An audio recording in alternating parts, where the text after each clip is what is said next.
perjalanan mengejar PTN menjadi salah satu proses yang paling melekat untukku. Dulu, aku bermimpi untuk masuk top 10 PTN Indonesia. Walau belum benar-benar tahu mau di mana, pokoknya asal top 10. Aku sempat mencoba SNBT dengan memilih UI, tetapi belum rezekiku. Lanjut ke SNBT, mama memintaku untuk tidak kuliah jauh-jauh karena ia khawatir anak bungsunya harus tinggal sendirian. Pilihan yang dekat rumah dan termasuk top 10 hanyalah UI dan juga IPB. Tetapi UI terasa terlalu tinggi untukku dan IPB tidak punya jurusan yang aku mau. Pada akhirnya, aku memilih UNJ dan UPN Veteran Jakarta dengan jurusan Ilmu Komunikasi. Dari kerja keras itulah aku lolos di UPN Veteran Jakarta dan aku benar-benar bersyukur karena kuliah di sini membuatku bangga dengan usahaku sendiri. Setelah perjalanan kuliah pun aku baru sadar bahwa keputusan untuk mengikuti arahan mamaku untuk tidak kuliah jauh-jauh itu sangatlah tepat. Sekarang saja aku sering rindu rumah di Bekasi dan selalu menyempatkan pulang setiap weekendnya. Aku senang karena bisa kuliah di PTN sambil tetap dekat dengan mama dan juga keluargaku.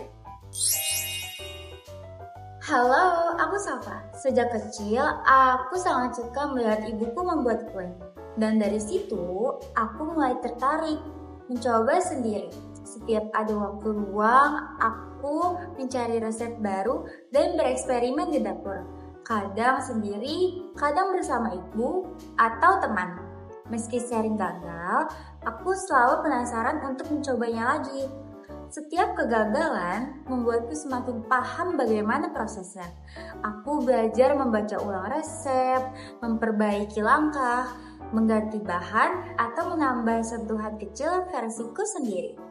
Dari situ, aku sadar bahwa membuat kue bukan cuma soal mengikuti resep, tapi juga soal kreativitas dan kesabaran. Sekarang, banyak teman dan keluarga yang suka hasil kue buatanku. Bahkan ada yang menyarankan aku untuk mulai jualan.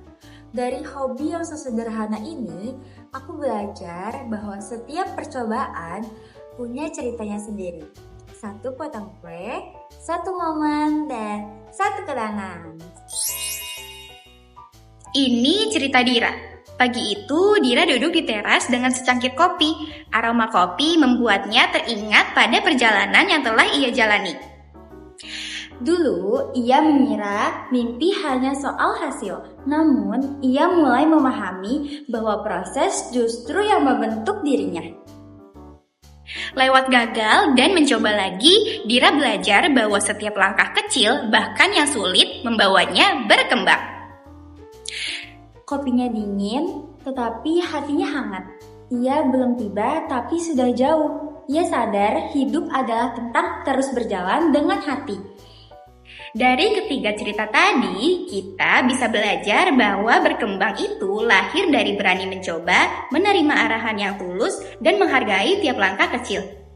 Proses yang penuh belokan justru membantu kita mengenal diri sendiri dan akhirnya tiba di tempat yang pas, yaitu tujuan akhir kita.